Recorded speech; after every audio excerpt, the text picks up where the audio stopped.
There's the old joke that when a tourist in Northern Ireland is confronted by an armed, masked man demanding to know his religion, the terrified tourist replies, "I'm an atheist." The masked man replies, "Sure, but are ye a Protestant or a Catholic atheist?" It's progress of a sort that the question of whether or not an American presidential candidate is Catholic has become largely irrelevant. Prior to John F. Kennedy, only Al Smith in 1928 had ever been a serious Catholic contender. Kennedy won his race by a narrow margin distinctly hampered by his papist ways. Unlike Kennedy, Joe Biden, a Catholic, seems to have been largely unharmed by his religious affiliation. As I say, that's progress of a sort. There's no question, of course, that our current president is a sincere practicing Catholic and not an atheist. But is that necessarily a good thing?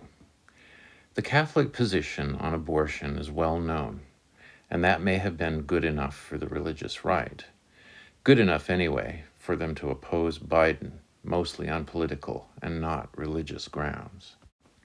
All of which is to say, there's going to be trouble ahead from the evangelical religious right when they find out just how pro-choice Biden is.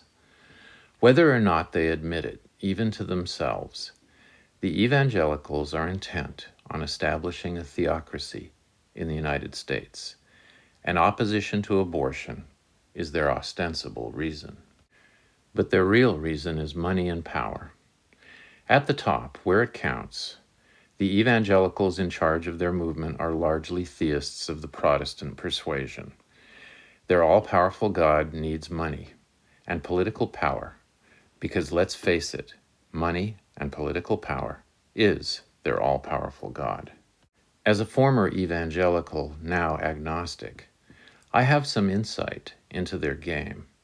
I am aware of how those at the very top manipulate their gullible flock, most of whom are sincere but stupid. After all, it takes generous amounts of willing stupidity not to see through their mansion-owning, private jet-flying, Rolex-wearing, big-haired ways, let alone to contribute money to them.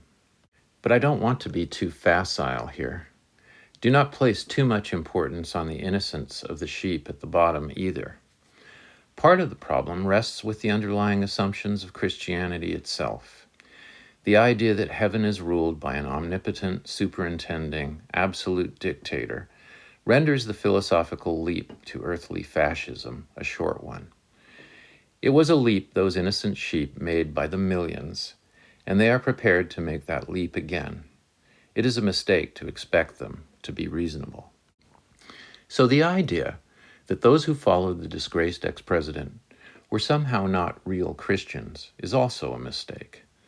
When you have a book that is as vague and inconsistent as the Bible as your guide, the few who bothered to read it were easily able to find verses to support their appalling politics. Like the Quran, the Bible is full of advocacy for violence, despotism, and blind fealty. An argument can be made that many Christians who were followers of the one-term, twice-impeached loser recently whipped from office really were being faithful to the tenets of the Old Testament, and even some of the New. Millions of Americans now believe two things. First, that the 2020 presidential election was stolen. Second, that the prospect of the destruction of the earth is a good thing, because that means that the Lord is coming back to raise them up into righteousness and take vengeance on the wicked. That is a constituency gone mad. Do not expect to reason with such a constituency anytime soon. This is what we are up against. This is why hypervigilance must be our watchword. The next midterm election in 2022 could see Republicans retake the House and the Senate. We must not rest between now and then. We have enjoyed a recent victory. Let's now labor tirelessly to keep it. Our most dangerous opponent, the religious right, is still alive and well. And as ever, ladies and gentlemen, brothers and sisters, Comrades and friends, stay safe.